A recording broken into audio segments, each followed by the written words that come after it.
Welcome along to the 2017 British Chess Championship Game of the Day presentation.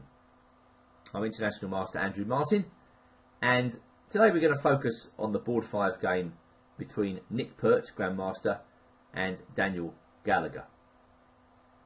There was a titanic game on board 1 in round 1 between David Howe and Graham Moore, but the problem is 110 move games don't seem to lend themselves very easily to YouTube presentations. So instead we're going to stick with this almost 19th century demolition job by Nick Pert on the unfortunate Gallagher. Well, Nick Pert has a well grooved in opening repertoire with white. D4, knight f3, take out all of black's crazy gambits, play rock solid chess, and Pert will use his technique and experience as the game progresses.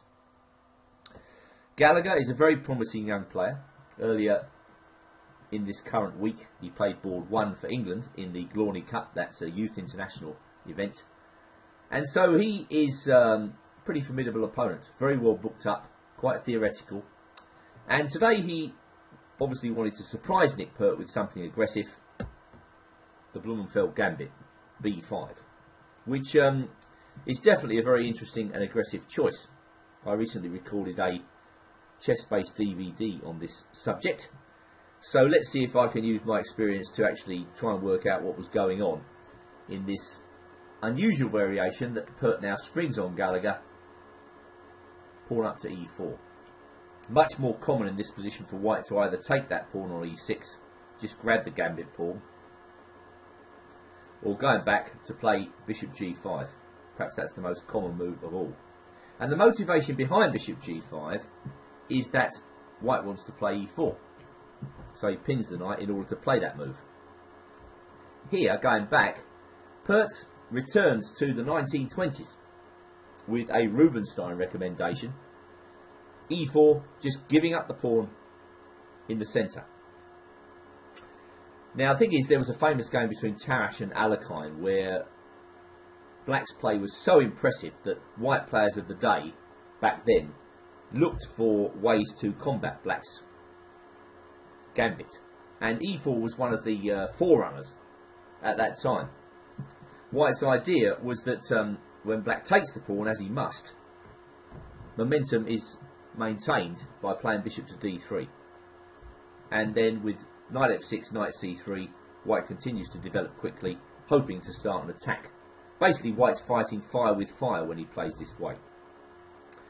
It was interesting for me to actually find that this line apparently has been recommended in a New in Chess yearbook for white, and so we can expect to see this a bit more often, perhaps in master play in the foreseeable future, especially after games like we're about to see, where white wins very quickly. However, black's got to be accurate in his response. If he is, I think he can get to a playable game. So let's see how this is done.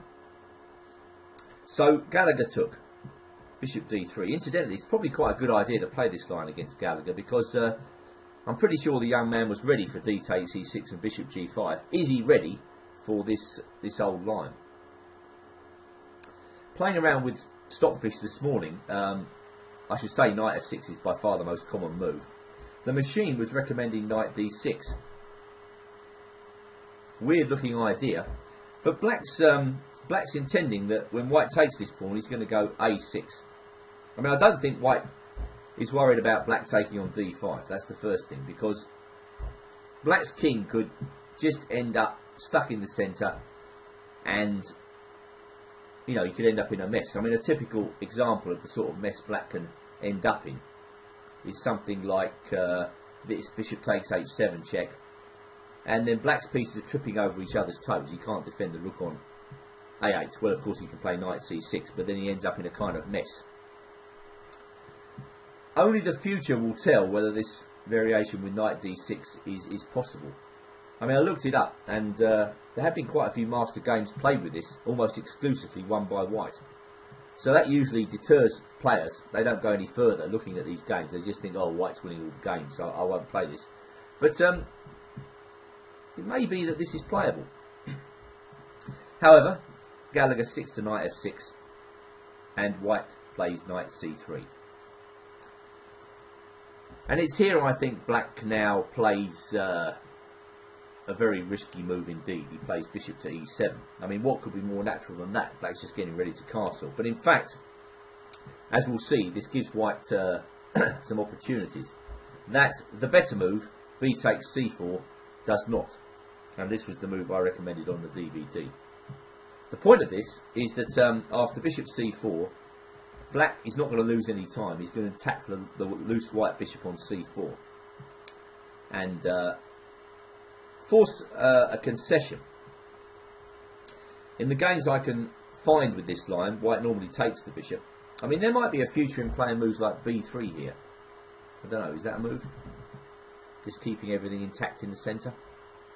But as I say, white has taken that bishop, knight takes, and then castled. And now black's got a choice. There was a game, Tari versus Antipov, played in Turkey in 2016, where black played knight b4. I think on the DVD I recommended knight c7. Both of these moves hit d6, and knight c7 is a bit more provocative because it encourages white to play d6, which seems to be the type of move that white wants to play in this position, but it may be the d6 pawn ends up quite weak. For instance, after knight d5 takes, rook e1.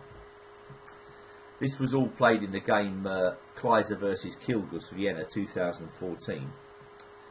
Now queen to a5 is an interesting move. And the tactical point of that is that after queen takes knight on d5, black has the response queen takes e1 check. So in the game, this game Gallagher versus Kilgus, white played bishop g5, and now came c4, very clever, b4, and whilst Kilgus took on b3, I think a clear improvement here is to play queen b5, and if knight d4, queen b7. Again, forcing white to think about the fate of the d6 pawn. And I think if you run this line through the engines, you'll see that this position's okay for black. Because, well, white's got to defend d6, hasn't it? And if not, well, black can often recuperate with moves like f6 and king f7. So I think this is the way for black in this line. We'll have to see what they come up with in future games. But bishop e7, well, that's very provocative. Pert continued to develop. Now, white's got a clear alternative here.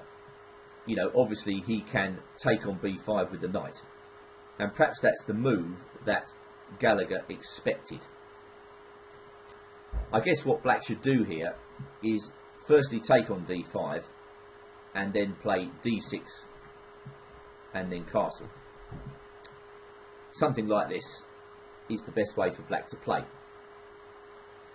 I don't know, has white got an edge here? Difficult to say. I mean, difficult to say. Black's position is less active than it would be in a modern Benoni, but and white's got more freedom of movement.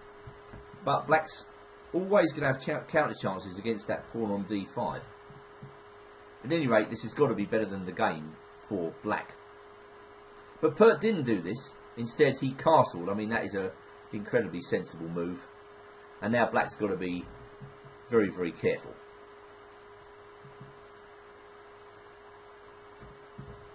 Gallagher took on d5.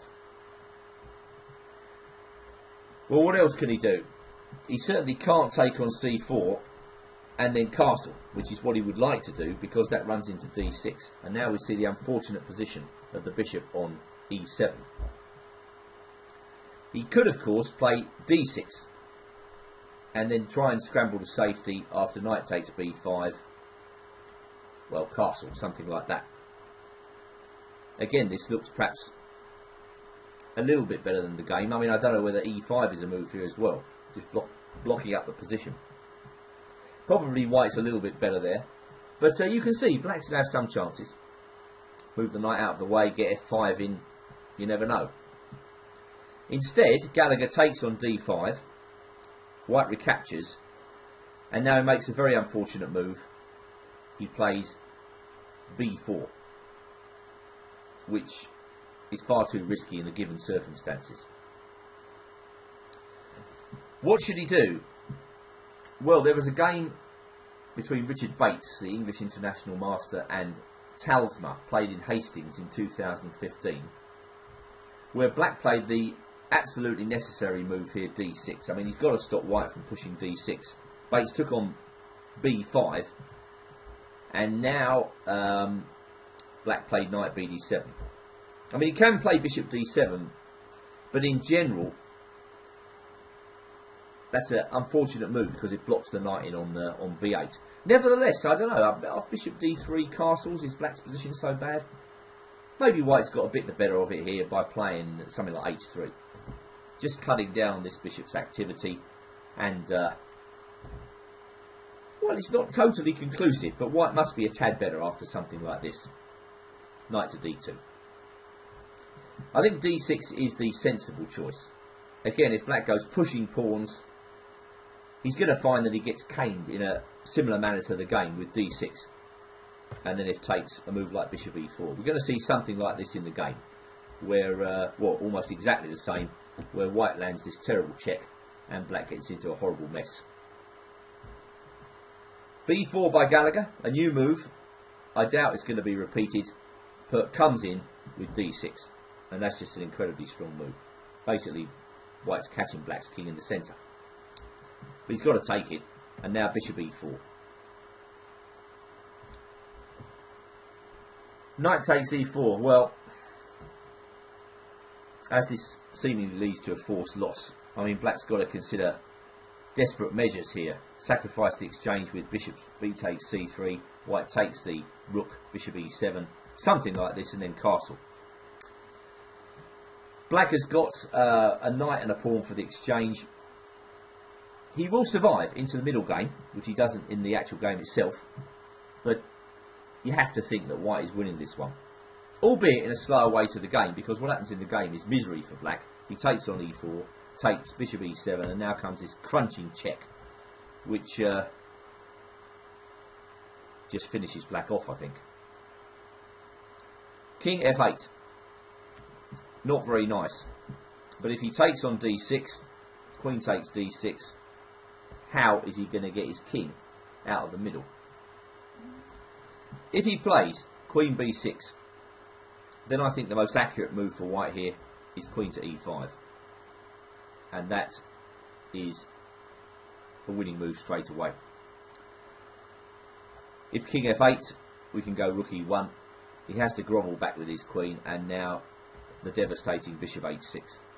I think you'll find if you run this through the engines, we're in double-digit figures in terms of an advantage for White. So we'll pass silently on to another move. Bishop takes d6, queen takes d6. Can he get away with knight c6? Paul Morphy would say no and play rook e1 check and then bishop g5. All the pieces stream out. f6, here we go. Rook takes e7 check. Impressive to someone who's just starting out in chess, you know. But to a master player, this is just easy, fair, isn't it? You're wiping out a king which is stuck in the centre. So really there is no other move apart from king f8. But now Pert plays the most accurate move in the position. Very well played indeed. He played bishop g5. I mean, in the commentary room we were getting very, very excited about knight takes f7. And you have to say that this looks completely winning for White after takes. Queen d5 check, forking the king and the rook in the corner. But it may well be that Pert's move is much better. Well, it is if you consider the engines. Because what is Black to play? The heat is on. Queen d5 is threatened. Gallagher took on g5. If he plays f6, well, White can play queen d5 again. But the best move here is rook to e1. Another nice nuance, which just leaves the Black king high and dry. You know, what can Black play? If he plays f takes g5, queen d5 is a crusher, and if takes, king f7, check. No real surprise, we're putting the boot in. There we go. Once again, let's have a look at this. f6, rook e1, very good move. If Black plays knight to c6, again the white queen arrives on d5, and then we get this next line where bishop f6 is just devastating. This is the end of the game. G takes, queen takes f6 check, and black is not coming back from this one. So whichever way you want to look at it, black is lost. He took on g5. In came the Pert queen. Out came Gallagher's queen. And black resigned without waiting to see white's winning move here, which is the Paul Morphy-like rook a e1. And that is literally the end of the game, as black has no way to defend against rook e8 check without giving up all his pieces, and even then he loses. So that's the crowd-pleasing type of chess we want to see in this tournament. I doubt we're going to get it on the top boards, but this was an unusually aggressive game, and I didn't really choose it because it was 15 mover, but because it featured a very topical line in the Blumenfeld Gambit. I mean, could it be that we're going to see more of e4 in the coming years? Don't know. I mean, the antidote I suggested there with takes on e4, retreating the knight, and then b takes c4, followed by bishop a6. This could well keep black on the board. Only time will tell.